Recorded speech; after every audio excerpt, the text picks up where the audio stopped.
सभी लोग यहाँ पे युवा कांग्रेस के लोग आए हैं, युवाओं की भीड़ दिख रही है। यहाँ कहा जाए एक बार सीधे दिखाऊं तो बेरोजगारों की भीड़ है। क्या मानते हैं कि इन सब से कुछ होगा, सरकार जागेगी, क्या कहना चाहते हैं? निश्चित रूप से कुछ होगा। देश युवाओं का है, सबसे बड़ी आबादी देश की युवाओं की है, और युवा अगर क्रांति करेगा, बदलाव का वाहक बनेगा, तो निश्चित रूप से सरकार को सुनना पड़ेगा और युवाओं की आवाज सरकार तक पहुंचेगी और सरकार को अंततः युवाओं की बात सुननी पड़ेगी। वो कहते हैं कि कई सारे चीजें खोली, स्टार्टअप इंडिया खोला, कई करोड़ों रोजगार देने की बात करते हैं, जहां भी उनके राज्य की सरकार है या फिर केंद्र में भी बहुत सारे वादे किए हैं। मोदी जी और बीजेपी की जितनी भी योजनाएं हैं, जितनी भी वो बातें कहते हैं, वो केवल आंकड़ों में है। उन्होंने केवल आंकड़े बना रखे हैं, धरातल पे कुछ भी नहीं है। अगर धरातल पे कुछ होता तो आज बेरोजगार युवाओं की इतनी बड़ी आबादी देश में कैसे होती? ये समझने वाली बात है ना। और देश का युवा भली भांति पूर्वक इस बात को समझ रहा है। आज इतने गुस्से में युवा क्यों है, आप हम देख रहे हैं? गुस्सा होगा ना। देश में एक तरफ मोदी और बीजेपी झूठ बोल रही है, बाकी देश का युवा क्या क्या भुगत रहा है। वो गरीबी का मुंह देखना पड़ रहा है, उसको बेरोजगारी का मुंह देखना पड़ रहा है। देश के किसानों को आज उनकी एमएसपी नहीं मिल रही है। हर तरफ नफरत और ईर्ष्या फैलाई जा रही है, भाई को भाई से लड़ाया जा रहा है। तो युवा क्या करेगा? फिर सड़कों पे उतरेगा ही सही।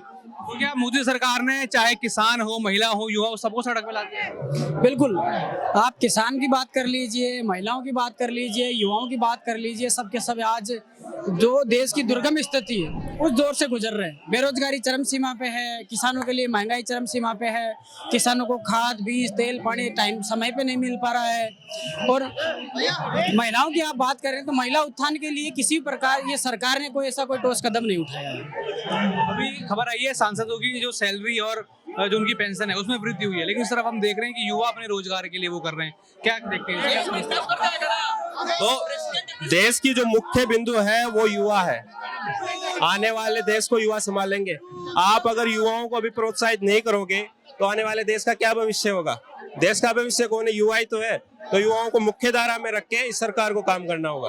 और जो भी जो संसद में सांसदों की सैलरी बढ़ी है उसके ऊपर जो हाँ, तो ये बीजेपी और मोदी सरकार यही तो करेगी। जो अमीर होता जा रहा है, जिसको सारी व्यवस्थाएं मिल रही है, उसको और व्यवस्थाएं दी जा रही है, और जिसके पास नाम मात्र की व्यवस्था है, जो बेरोजगारी का दंश झेल रहा है, उसके नाम पे कुछ। आए कौन से सीट से आए हो? हम राजस्थान हमारा राज्य है और हम टोंक से आए हैं, जहाँ पायलट साहब का विधानसभा क्षेत्र है, वहाँ से आए हैं। लेकिन वहाँ पे भी कई सारे वादे किए गए हैं, कई लाखों नौकरियां हैं, जो भजनलाल शर्मा जो मुख्यमंत्री हैं, कई सारे वादे किए गए हैं। बीजेपी सरकार केवल और केवल वादा खिलाफी का काम कर रही है, चाहे वो केंद्र की सरकार हो चाहे स्टेट की सरकार हो, केवल वादा खिलाफी कर रही है। वहाँ लगातार अभी हमारा विधानसभा सत्र चल रहा है, लगातार नेता प्रतिपक्ष और कांग्रेस के तमाम नेता सदन में इस बात को पटल पे मजबूती से रख रहे हैं कि आपने जो घोषणा पत्र में जो वादे किए थे उन वादों का क्या हुआ। लेकिन कुछ भी एक भी वादा इन्होंने पूरा नहीं किया है। आपको मैं ताजा बताऊं कि अभी 5 लीटर घी महिलाओं के लिए भारतीय जनता पार्टी ने अपना घोषणा पत्र में कहा था, लेकिन आज 1.5 साल का कार्यकाल हो गया है, 5 लीटर घी को छोड़ के 5 ग्राम घी इन्होंने पूरे राजस्थान में किसी महिला को नहीं दिया है। इस तरीके से बात तो बहुत बड़ी करते हैं, लेकिन धरातल पर इनका कार्य 1% भी नहीं हो पाया अभी तक। और लगातार आप देख रहे हैं अमीर और गरीब की जो खाई है वो लगातार बढ़ती जा रही है। गरीब व्यक्ति गरीब होता जा रहा है, अमीर अमीर होता जा रहा है। इन्होंने सारा का सारा गरीबों का, किसानों का सारा शोषण करके कुछ पूंजीपति लोगों को देने का काम कर रहे हैं। आज किसान की हालत देख लीजिए आप। इतिहास में सबसे बड़ा, देश का सबसे बड़ा किसान आंदोलन लगातार चल रहा है, जो पिछले 2 साल से 1.5 साल से लगातार आंदोलन चल रहा है, लेकिन किसानों की एक भी बात नहीं सुनी गई है। और लगातार तेल हुआ, खाद हुआ, बीज हुआ, इनकी रेट लगातार बढ़ती जा रही है और किसान की आमदनी घटती जा रही है। एमएसपी के लिए लगातार विपक्षी नेता हमारे राहुल गांधी जी, सचिन पायलट जी लगातार कह रहे हैं कि आप एमएसपी दीजिए, एमएसपी गारंटी कानून लेके आइए। क्यों नहीं लेके आ रहे? और जनगणना की बात कर रहे हैं कि जनगणना होनी चाहिए, लेकिन जनगणना ये लगातार क्यों आगे बढ़ा रहे हैं, क्यों डिले कर रहे हैं, क्या कारण है?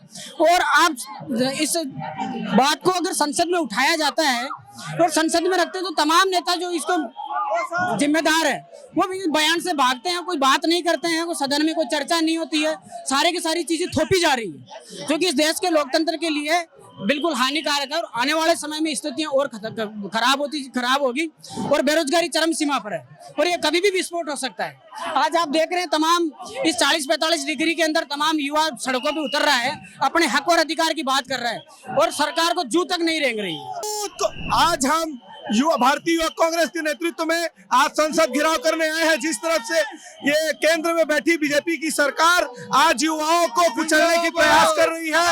आज यूथ कांग्रेस उसके खिलाफ में संसद भवन का घेराव करने जा रही है और पूरी ताकत से हम घेराव करेंगे और जब तक हमारी लड़ाई पूरी नहीं होगी तब तक हम ये आंदोलन जारी रखेंगे। यूथ कांग्रेस का ये आगाज है कि आने वाले भविष्य में यदि युवाओं को उनके साथ छल करेंगे तो उग्र से उग्र आंदोलन युवा कांग्रेस के द्वारा किया जाएगा। आज यहाँ पर आए हो, इतनी भीड़ भाड़, क्या क्या? ये वही बेरोजगार युवा है जिसे मोदी जी ने कभी 2 करोड़ रोजगार देने का वादा किया था। आज यही युवा इस मोदी सरकार को सत्ता से बाहर करने का एक संकल्प लेके आया है। आने वाले समय में यही युवा इस सरकार को जो है हरिद्वार में इसका विसर्जन कर देगा। कह रहे हैं अच्छे दिन की बात करें थी, अच्छे दिन आने की बात करें जी, ये अच्छे दिन का सिर्फ वादा ही वादा किया था जो ये झूठे सपने इस सरकार ने दिखाए थे। आज उन सपनों से ये युवा जाग चुका है। आज युवाओं को मुद्दे से भड़काने की बात की जा रही है, धर्मों के नाम पे युवाओं को लड़ाने की बात की जा रही है, लेकिन आज का युवा एक पढ़ा लिखा एक तबके का युवा है। तो इसलिए ये युवा जो है इनकी झूठी चिकनी चुपड़ी बातों में आने वाला नहीं है। आज फैसला हो जाना चाहिए। इतना यूथ यहाँ पे आया किस लिए आया है? बेरोजगार है इसीलिए आया होगा। ऐसा कोई कारण तो होगा नहीं जो यूथ यहाँ आएगा। पूरे देश से यूथ को यहाँ आने की जरूरत पड़ रही है, क्यों पड़ रही है? कारण क्या है उसके पीछे? हम वो चीज का प्रश्न नरेंद्र मोदी जी से करना चाहते हैं और उसके लिए यूथ दिख रहे हैं। आप यहाँ पे सारा यूथ आया प्रश्न करने के लिए। इसका उत्तर मोदी जी को देना पड़ेगा। उनकी तानाशाही नहीं चलेगी। किस तरीके से तानाशाही देख रहे हो चल रही है? बात कर रहे हैं तानाशाही की। तानाशाही आप खुद देख सकते हैं किस तरह से जंजीरों में जकड़ के लाया जा रहा है युवाओं को। बेरोजगारी कितनी बढ़ चुकी है और इनको हिंदू मुस्लिम फुर्सत नहीं मिल रही। युवाओं को रोजगार नहीं मिल पा रहा है। ये सरकार हिंदू मुस्लिम करके जात पात के नाम पर लड़ाने का काम कर रही है। आने वाले समय राजस्थान के अंदर 2 अप्रैल को प्रदेश अध्यक्ष अभिमन्यु पुनिया जी के नेतृत्व में तमाम जो बेरोजगार युवा हैं उनके लिए एक अधिवेशन लगाया जा रहा है। महीने का ₹1,00,000 का पैकेज युवाओं को मिलेगा और कम से कम 50,000 युवाओं को नौकरी हैंड टू हैंड मिलेगी। ये डबल इंजन सरकार। प्रधानमंत्री नरेंद्र मोदी ने वादा किया था सरकार में आने से पहले कि हम हर प्रत्येक वर्ष 2 करोड़ युवाओं को रोजगार देंगे।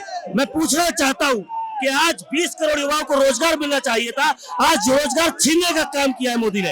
इसीलिए आज युवाओं की आवाज को बुलंद करने के लिए हम सभी युवा कांग्रेस के साथी बैरिकेड पर आंदोलन कर रहे हैं और पुलिस प्रशासन हमें बैरिकेड पर चढ़ने से रोक रहा है, आंदोलन करने से रोक रहा है। भारतीय हम बैरिकेड तोड़ेंगे और आगे बढ़ेंगे, संसद को घेराव करेंगे और तानाशाही सरकार के खिलाफ हम एकजुट हैं और इस सरकार को जल्द से उखाड़ने का काम करेगा भारतीय युवा कांग्रेस। इतना गुस्सा किस लिए है? गुस्सा क्यों दिखा? ये गुस्सा इसलिए दिखा रहे हैं क्योंकि इसने बरसों से हमारे नाक में दम करके रखा है। युवाओं के साथ छलावा करता आ रहा है भारतीय युवा कांग्रेस के साथ और जनता के साथ भी सारे ये भाजपा जनता के खिलाफ।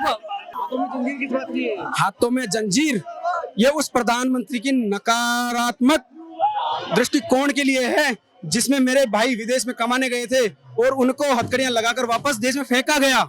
या तो उसकी पीड़ा का मैं यहाँ पर उदाहरण पेश करना चाह रहा हूँ कि क्या बीतती है हम पर जब हमारे भाइयों को हथकड़ियां लगाकर भेजा जाता है। क्या ये हथकड़ियां जो इस देश में युवा हैं उनके हाथ में भी लगी हुई है? बिल्कुल लगी हुई है, हथकड़ियां तो लगी हुई है ही, साथ में देश के युवाओं के हाथ में नशा भी थमा दिया गया है। आप देख सकते हैं कि मुद्रा बंदरगाह के ऊपर 350 किलो ड्रग्स मिलता है लेकिन उसका कुछ नहीं होता। सिर्फ और सिर्फ युवाओं को भटकाने के लिए काम किया जाता है।